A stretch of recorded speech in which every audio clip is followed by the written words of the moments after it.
আর আমাদের দেশে যেগুলি আছে যে সাংবাদিক এগুলো তো মূর্খ, এগুলি হলো মাসি মারা কেরানির মতো। ওই একটা সংবাদ পাইলো আর কাফেরা বললে বাস এটার উপরে এটা বলতে ঠিক আছে। এই যে মিথ্যা কথা বলতেছে, এটা তো এই বুঝতে এদের নাই তো, চরম জাহেল এগুলি। ওই অমুক ইয়া হয়েছে, এদের অমুক প্রতিষ্ঠান এটা করছে, বাস ওইটাই হয়ে গেল। এটার কোনো সত্যতা যাচাই বাছাই নাই, ওইটাই প্রমাণ বিশেষ করে প্রচার করা শুরু করে দিল। এই যে বিবি ছেলের কাটটা একটা মিথ্যাবাদী। কেমন মিথ্যাবাদী? এই যে গন্ডগোলের সময় যুদ্ধ যখন চলতেছে, তা আমরা তো এখানেও থাকি, দেশেও থাকি। তো আমরা দেশে যখন গেছি তখন ছিলাম, তখন ওই ছিলাম।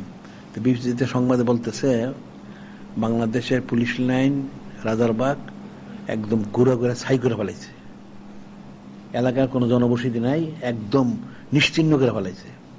আচ্ছা, তো একটা লোক আমাদের বলতেছে যে আপনার এলাকা নাকি এরকম হয়ে গেছে। কোথায় হয়েছে, কি হয়েছে? সবই তো ঠিক আছে, এখানে কিছুই তো হয় না।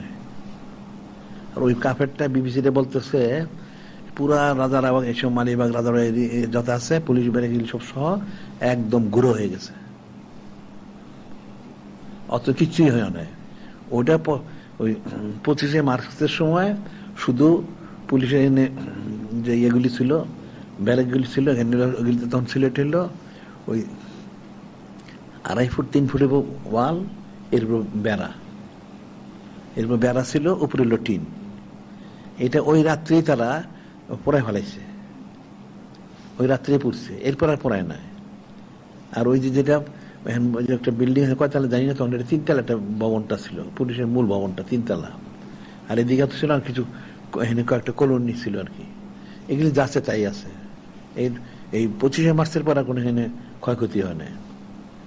এমনি হয়তো চুপুরের মানুষটা মারতে পারে, সেটা করতে পারে। 25শে মার্চে যা হয়েছে, আর সে এটা হইলো সম্ভবত হইলো জুন-জুলাইয়ের দিকে হইতে পারে।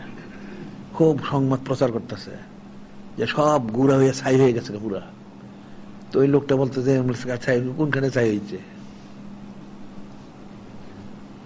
পুরা জালিয়াতি, মিথ্যাবাদী। এই সংবাদগুলি আবার তারা সরে সারা দেশে। মানে কাফের উদ্দেশ্য হলো মুসলমানকে কি করে মুসলমানের মানহানি করা যায়, এই হলো, আর কিচ্ছু না। কঠিন মিথ্যাবাদী।